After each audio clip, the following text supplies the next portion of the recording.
welcome back to our channel. My name is Amanda and I am the former teacher turned homeschool mom behind this vlog, Raising A to Z, where we talk about all things homeschooling.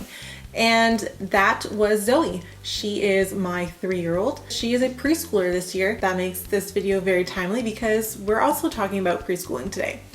And so this video was a request. We had somebody ask us if we could do a video about homeschooling and preschool. It was something that we were thinking about even before the request came in, because we see a lot of this, we get this question a lot, but we also see it a lot in a lot of the homeschool forums and homeschool groups. People are asking, what do I do to homeschool my preschooler? And the answer that most people give is play. Let them play, let them play, play. And as a former educator, I love it because play and play-based learning is proven to be the best type of learning out there. But as a mom and a homeschooler, it is both an overwhelming and an underwhelming response. Like, it's underwhelming to me because we live in a society where people are paying sometimes thousands of dollars to send their kids to preschool. So like, just letting them play just doesn't seem like it's enough. But it's also overwhelming in the sense of sitting down and playing with my kids Peppa Pig for like 8 hours a day. I think I would actually go insane. Like, it is mentally and emotionally exhausting to be a stay-at-home parent, and the idea of like just sitting there and playing their game with them for hours and hours and hours, it just makes me want to cry. Like, it is like one of my worst nightmares. It is just so mind-numbing to play an imaginary game with their characters, and like, I can only handle that for like maybe 30 minutes and then I feel like I'm going insane. Really, like, while the answer play is a great answer, it doesn't really help parents who are trying to homeschool their kids to figure out what you can do when your kid is not quite kindergarten, but you might want to start doing stuff with them. So what can you do that is actual like practical advice, things you can do with them, advice for homeschooling preschoolers, but it's also very much into the whole play-based learning, which, like I said, has been proven to be the best thing, especially for younger kids. So that's what we're going to do today. We're going to tackle some things that you can do with your kids that are play-based, but will also help you keep your sanity when you're home with your preschooler. So let's jump in. So the first thing I would recommend is set up some kind of routine, and a routine over a schedule. Like, a schedule, when I say schedule, is like, okay, we're doing this at 9 o'clock, we're doing this at 10, we're doing 11 is going to be art class. Like, we don't need a schedule, but a routine is nice. So we have kind of meals at a somewhat set hour, but beyond that, we kind of have things that happen on certain days, and that's kind of what we do. I know on Thursday mornings, we're gonna bake something. So at some point between the time the kids wake up and the lunchtime, we're gonna bake something, whether that is like pouring brownie mix into the mixer and adding like, eggs and oil, or making something completely from scratch. We're going to make something on Thursday mornings. And that just gives me it takes a little bit of the guesswork out of like what I'm gonna do with them all day. I know Thursdays we're gonna do baking. Friday afternoons after quiet time, which I'll come back to that in a minute, we do a poetry tea party. So we sit down and we, have tea and read books and poetry, and that's just something that we do. And my kids love it, and that's what I know is gonna happen on Friday afternoons. Having a couple things throughout the week that you know are going to be something you can do with them that is not mind-numbing is so great, because it gives you something to do and a purpose to what you're going to be doing with them. But it's also very play-based, and it's very into like real life learning how to do things that happen in real life. And it's all learning, right? Like, so baking is all math and measurements and science. Poetry tea time, we're learning manners and etiquette, but we're also learning about poetry and rhythm and rhyme and words. And so I think it's also like, and you make anything into learning, but when it's fun, it helps. And when you have these like simple routines, it helps take your thinking of what am I going to do with them all day. It gives you something to do. Reading is fantastic. I know so many people talk about reading, and I'm sure you probably know that reading is just the best thing you can do with your kids. It opens their eyes and their minds to so many new ideas and concepts, and you don't really have to leave, you don't have to leave your couch. But having some reading time is a great idea. Like, for example, we try to do picture books in the morning, and well, I have an older one now, so we kind of do slightly bigger books at night, but we try to do a little bit of reading in the morning, a little bit of reading at night. I know that my kids are going to get read to. I know that they're going to have something, some sort of mental stimulation, and it's not play. It's something that I can do with them. And I know that they're going to be getting some educational value out of it. Now, some kids have a really hard time sitting down for a story. And I know this, I'm not one of them, but from being a teacher, I do know some kids really struggle with sitting for story time. My advice, and what I know a lot of parents do, is either A, they read aloud while their kids are doing something quiet, like Lego or Play-Doh or coloring. While they're doing something that has their hands occupied, they can still listen to the story, and they're still going to pick up a lot of what's going on in the story, the characters, the ideas, and that's the amazing thing. It's the same thing as if they sat in your lap and read the story. Another thing that we do sometimes, especially if we're reading a little bit of a longer book, we let Zoe have things in her hands. So maybe it's for stuffy, and she sits there and she plays with it and everything, but you can tell she's still listening and she's still picking up on what's going on in the story. So read to your kids, and having some reading time every day or throughout the day really breaks up your day, which can be really long when you're playing with preschoolers. Another idea of what we do, something that we do in our house, is we have quiet time. Now, quiet time does take a little bit of training on everybody's part, but it is such a game changer because it gives everybody a break. Like, I know by the time lunch rolls around, after lunch, I am kind of done. I need a little bit of time to reset and recharge and just breathe without having someone crawl on me. So we have established quiet time. We've established it since they were really young. Alexi has done it since forever. Zoe, same thing. Quiet time is basically we have a space for them to go to where they have time by themselves doing something that is quiet. So for example, we have an activity homeschool type room that the kids like to use. They have access to like the dollhouse. Zoe has her figurines, her Peppas and her Paw Patrols, Water Wow books. Alexi has Connects and Lego. Everything that they can reach is, they have their books, they have their crayons. Everything that they can reach is safe for them. The room is set up so that they can go in there unsupervised for an amount of time, and they can't really do any damage, or damage that can't be cleaned up fairly quickly. Thank you, washable markers. So basically we have trained them. It takes a little bit of training, a lot of practice, but that after lunchtime, our kids go into the room. They have, at this point we've kind of bumped up. We're close to about an hour and a half, but you can start with like 30 minutes. Where they go in, they're in the room by themselves, they are allowed to do something quiet, and mom goes away. Mom goes downstairs, mom goes and has a cup of tea at the kitchen, mom gets a bit of a break, and they get a little bit of a break. And actually the amazing thing is, as they get a little bit older, they come out with all kinds of things that they've been practicing, which are actually like learning skills. Alexia's a little bit older, she's in kindergarten, but when she comes out of quiet time, a lot of times she's been practicing her writing or her numbers or her counting.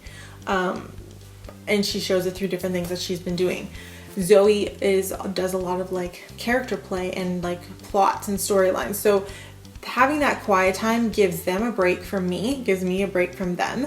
And I do say it does take training, because like, you have to work up to it, that you trust them to be unsupervised, and that I don't have to walk in and check on them every 5 minutes. But it's really such a great thing. It just gives you a little sense of freedom, a little bit of a break. And sometimes you go in and you're just like, wow, what have you guys done? Zoe decided she was going to take a cup of water into there, and she used it to wash her Peppas and her Paw Patrols the other day, which resulted in water all over the floor. But it's just water. It cleans up, and no harm, no foul, right? It's just something to help break up your day and give everybody a break from each other in the middle of the day. And the other thing that we do is we also tell the kids they have access to their activity, homeschool type room. They also have access to their bedroom, which literally just has their bed and their clothes in it. That's it. And the idea is if they're tired, they can go and lay down. And so we do this whole listening to your body thing with our kids. And so it gives them a time where if they're tired or they're not feeling great or they just need a break, they can actually separate and have a nap or a rest or lay down and cuddle with their stuffies. So it gives them a break from each other as well, but also gives them a chance to take a nap if they really need it. So quiet time in our house is a must, and on the days where we skip it for whatever reason, I regret it by about 6 o'clock. So quiet time. Another thing I recommend is, well, especially if you're planning on homeschooling long term, I definitely recommend having a little bit of a seat time every day. And by seat time, I mean they sit down at a table or a desk or something like that where they can do something that is schooly-ish, but for like 10 minutes. So maybe they sit down and they play Play-Doh, maybe they color a picture, maybe you do a little painting, like something where they're sitting for 10 minutes. The reason being, it's kind of great training for them. So for example, we didn't start homeschooling until we had Alexi, and when Alexi started homeschooling, she was 3. We started again with like a preschool type stuff, and for her, she found that all of a sudden being asked to sit a little bit jarring. Not a lot, but like a little bit, and she kind of got into the groove fairly quickly. Now, the difference with Zoe being the younger one is Zoe has always done something like that because we've had Alexi. And so when Alexi was doing her stuff and has been doing her stuff, Zoe is nearby coloring or whatever for a short amount of time. And so Zoe doesn't know any better. She just sits down and assumes that like, okay, it's now time to like do our seat work. Like, here we go. And so it makes it just seem like it's just such a natural part of your day and your life that like, yeah, every day we sit down and we do a little seat work. Boom, done. 10 minutes of coloring or Play-Doh or, painting, whatever you want to do for 10 minutes sitting down. It's great for them to learn how to sit for a little bit of time, but it's also great for them to like, it basically become part of their life and part of their routine. So when they get older, they have to sit down to do some workbooks, or you ask them to sit down to do workbooks. It's nothing new for them. It's instead of coloring a picture, they're now doing a little bit of writing. So I recommend doing a little bit of seat work on a regular basis, if that is your homeschooling style. If you're unschoolers, skip that. Which leads me to my next point is some people do like to do some school stuff in preschool. And I don't want to knock them because we're one of them. Like we do like doing a little bit of like learning type activities in our homeschooling. Some people are just like, nope, just let them play. Some people really like a much more structured day. And that's okay. Like it's whatever works for your family and whatever is working for your situation. So when Zoe is 3, this year we're going to start focusing on colors, learning some of her letters and understanding that words are made of letters. Letters make sounds. There are different kinds of letters, and starting to identify some of the very few letters, as well as counting to 10. Those are pretty much the big ideas that we're going to do for this year and practicing them throughout the year with different activities or whatever. Some people really like that. Like I said, we're one of them. I know some people are very much against it, but if you are someone who wants to do a little bit and your kids aren't fighting you and screaming every time you suggest it, then do it. Again, though, I think the key here is to be very realistic with what is an appropriate amount of time for a 3-year-old. 10 minutes. Like if you can't get it done in 10 minutes, you're taking too long. So yeah, short, simple. It doesn't need to be a huge lesson. Just practice one little thing. Practice one number. Practice one color. Practice whatever. And after 5 or 10 minutes, they're done and they get to move on with their day. And I think that's okay. It works for us, and I know it works for a lot of families. Like I said, do what works for your family. Another thing you can do as a parent, and you could do with any kid, not just preschoolers, is strewing. So strewing is an unschooling term. Basically, it means that you are exposing your kids through kind of a natural process to different ideas and thoughts and equipment or learning concepts. So for example, you might set out some books about space, or you might, pull out a microscope, or you might take them on a nature walk, or you might put on music that is, violin music if your kids have never heard a violin. It's exposing kids to different ideas and thoughts and things they've never seen before, and seeing if anything sparks their interest. And if it does, follow that. Do that for a little while until they're not interested in it. So for example, we kind of strewed space with Lexi. We'd show her like, oh look, there's the moon, and oh, do you see the stars? And do you see that one there? That one's the Big Dipper. And that has turned into this love of space for her, and she loves to explore that. She loves to go out and she can identify planets in the sky at 5. She likes to tell us about stars. She likes to watch shooting stars and lunar eclipses and all those kinds of things. That's kind of her jam. We've also strewed things with Alexi that didn't fly, and she has like zero interest in it. Anything to do, like, she's not a huge fan of animals. Like when it comes to like the zoo and stuff, she likes them. They're cool for a little bit, not her jam most of the time. And that's okay. Like I said, it's about just putting different ideas and stuff out there and letting them see what works, because kids don't know what they don't know. If they're never exposed to something, they'll have no idea that it exists, right? So strewing is a great way to just introduce them to new things, and it works with kindergartners and preschoolers. It also works with like elementary and middle school and high schoolers. So strewing is a fantastic thing that a lot of homeschool parents should be doing on a regular basis. So let's come back to the whole idea of playing and bring in a couple new ideas when we're talking about playing. So I want to talk a little bit about free play versus structured play. So free play is games kids make up that they have their own rules, their own storylines, their own canon and backstory and characters or whatever they're doing. And it's something they've 100% created themselves, versus structured play, which is something where they are playing within a structure. So for example, soccer is structured play. They are playing a game based on the rules that someone else has given them. So even if they're playing soccer and it's like space soccer, it's still a lot of structured play because they're following the basic rules they've been taught about soccer. They're not picking it up. They're only using their feet.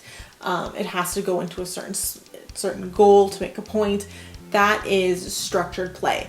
Same can be said about, board games, learning games, pretty much any sport. That is all structured play. And while that is good and it serves a purpose, free play is so much more important, especially in preschoolers. And so this is the stuff that I know makes parents cringe when you have to participate for long periods of time, but understanding that it is so good for your kids is the important part, right? Like when kids are doing their free play, that is when they are processing things they've learned. That's when they're taking ideas and implementing them into real life. That's when they're practicing using different words and terms and ideas and concepts, and they're making it make sense in a way that works for them. And they're doing that through play and practicing the different concepts and pushing them and pulling on the ideas and making it all work so that when they go to use it in real life, it functions, right? So free play is super important, and we do want to allow that. Now, free play doesn't mean you have to be involved. I tell people this all the time. I do play with my kids. I do play with my kids. I promise you I do. But at the same time, I'm also a big believer of letting them have independent free play time when they get to come up with their ideas and they can be involved in doing what makes them happy and what is fun for them. And I say, this is your playtime. You can do what you want. I also have playtime, which is usually when I sit down and do things like planning, or I'm, looking at recipes or things like that. That's mommy's adult playtime. Your playtime as a kid is free play. And free play it's important. So knowing the difference between free play and structured play is important, and making sure that your kids, especially in preschool, get a chance to do mostly free play, but also a little bit of structured play, because that's where you're learning about rules and community and that kind of stuff. So it all works, but knowing the different kinds of play, it just makes things a little helpful and makes it a little more bearable as a parent, right? Another great thing to consider when you're playing with your kids and allowing for these like free play opportunities are open-ended toys. So open-ended toys are toys that can be used in multiple ways and don't have a singular purpose. So for example, an example of a not open-ended toy would be like a toy telephone. Really, a toy, like an electronic toy telephone, can only be used in certain ways because it can be a phone, maybe a space phone, but it's really like the uses of it are limited as compared to, for example, Lego, which can be built into like 1,000 different things. The nice thing about open-ended toys is that they allow for more creativity. We've talked about creativity as like an important thing in childhood and childhood development. Put the link to that video right here. But being able to use open-ended toys means the toys have multiple purposes. So ideas for open-ended toys can be anything from Lego, blocks, some craft supplies that are pretty open-ended. Even things like cars and trains can be pretty open-ended. Figurines, as long as the kids can play with them in any way that they want, can be pretty open-ended. So I know a lot of our like Paw Patrols get used for things that are not Paw Patrol related, or like plastic animals are fantastic. Basically, it's a toy that has multiple purposes. Consider having your kids play with more open-ended toys rather than toys that have only like one specific purpose. Yeah, it just makes their play a little bit more creative and imaginative, and it pushes them in their thinking as well. Lastly, the last thing I like to tell parents who are homeschooling preschoolers is to get out, take them with you, and talk about everything. So we have days, call them errand days, where we leave the house on a regular basis and we go and we run our errands, we get groceries or do appointments, those kinds of things. We also have certain days where we, go to the library or we go for nature walks. Having kind of, again, it goes back to the routine idea, but the point of getting out is that you get to expose them to different things in life. So you get to take them to the doctor's office where they get to see all new kinds of equipment. You get to take them to stores where they can see everything in the store, but also like learn about things like how society functions, how you stand in line, that we use money to pay for things. Money comes from work. Like, these are all things that you can start teaching your kids even when they're in preschool, and they'll get it to a certain point, but they'll get it. And it's important that they learn these things. And the best way to teach them is just to take them, expose them to it, and talk about it. And so, talk about like what you're doing. We're going to the grocery store so we can get things to eat for dinner tonight. We're going to have chicken fajitas. We're going to look for peppers, chicken, salsa, and fajita wraps. Oh, here's the peppers. What color are the peppers? Oh, they're red and yellow. Perfect. That's what we're going to do. We're getting the chicken. What color is the chicken? Oh, it's pink. Like, talk about the colors. Gather all your supplies. Take them to the cash. Put them on the belt. Wait your turn in line. It's this much money. We're paying with, our debit card. This is cash or whatever. Like, explaining them all these things, they're learning and they're absorbing and they're understanding how all that works.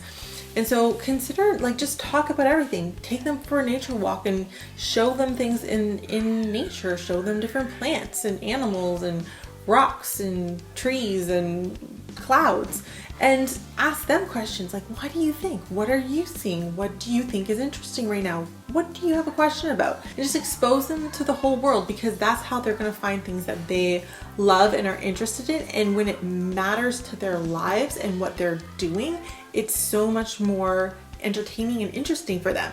Like, understanding that they got all these ingredients that are all these different colors at the grocery store and they paid for it with money makes it a lot more interesting when they're sitting there eating that fajita wrap at the end of the day.